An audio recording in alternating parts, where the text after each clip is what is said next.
کسی جنگل میں درخت کے نیچے ایک چوہا اپنے ماں باپ کے ساتھ رہتا تھا۔ وہ اپنا زیادہ وقت آرام اور سستی میں گزارنے کا عادی تھا۔ بس ہر وقت یوں ہی پڑا رہتا اور کوئی کام نہ کرتا تھا۔ چوہے کی ماں اکثر سمجھاتی، بیٹا، اچھے بچے کام کرتے ہیں، محنت کرتے ہیں، یوں سستی اور کاہلی کے ساتھ نہیں رہتے۔ تم چھوٹی سی چیونٹی کو نہیں دیکھتے جو سخت محنت کرتی ہے اور اپنے سے کئی گنا زیادہ بوجھ اٹھاتی ہے؟ اماں، یہ چیونٹی کہاں رہتی ہے؟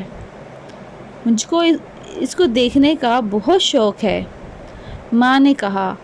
گھر سے باہر نکلو گے تو پتہ چلے گا۔ جاؤ، اگر چیونٹی کو دیکھنے کا اتنا ہی شوق ہے تو جا کر اس کو تلاش کرو اور دیکھو یہ وہ کس قدر محنت کرتی ہے اور اپنا اور اپنے گھر والوں کا پیٹ پالتی ہے۔ چوہے کے دل میں چیونٹی کو دیکھنے کا شوق بڑھ گیا اور وہ ایک روز اپنی ماں سے اجازت لے کر چل پڑا۔ چلتے چلتے اسے ایک جانور دکھائی دیا جو اپنی پشت پر بہت وزن اٹھائے جا رہا تھا۔ چوہے نے اسے چیونٹی سمجھ کر سلام کیا۔ اس جانور نے بتایا، میں چیونٹی نہیں بلکہ کچھوا ہوں۔ چوہا آگے بڑھا۔ کچھ دور جا کر وہ ایک جانور کو دیکھ کر کہنے لگا، بھائی چیونٹی سلام۔ اس جانور نے جواب دیا کہ میں تمہیں چیونٹی نظر آتا ہوں؟ میں خرگوش ہوں۔ چوہا وہاں سے بھاگا۔ آگے پہنچا تو ہاتھی کو چیونٹی سمجھ کر سلام کیا۔ ہاتھی سونڈ اٹھا کر دھاڑا۔ چوہا ڈر کر بھاگ کھڑا ہوا۔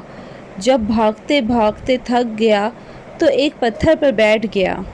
اتنے میں اس نے قریب ایک آواز سنی، بھائی ذرا احتیاط سے، یہ ہمارا راستہ ہے۔ چوہے نے نیچے دیکھا تو وہاں زمین پر ایک ننھا سا کیڑا تھا جس کے ساتھ ہی ایسے بہت سے کیڑوں کی ایک قطار تھی۔ وہ اپنے منہ میں بڑے بڑے دانے پکڑے جا رہے تھے۔ ان میں سے ایک کیڑا بولا، میاں چوہے، ذرا ایک طرف ہو کر بیٹھ جاؤ، ہم کھانا اپنے گھر لے جا رہے ہیں۔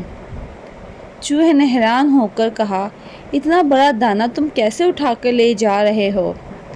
کیڑے نے جواب دیا، ہم چھوٹے ضرور ہیں مگر اپنا ہر کام ہمت اور حوصلے سے کرتے ہیں اور مل جل کر رہتے ہیں۔ ہم سردیاں آنے سے پہلے ہی اپنے لیے خوراک کا بندوبست کر لیتے ہیں۔ ہم میں بڑا اتفاق اور اتحاد ہے، اس چیز میں بڑی دولت ہے۔ چوہے نے ایک ننھے سے کیڑے سے یہ باتیں سنی تو بہت حیران ہوا اور کہنے لگا، مگر تم لوگ کون ہو؟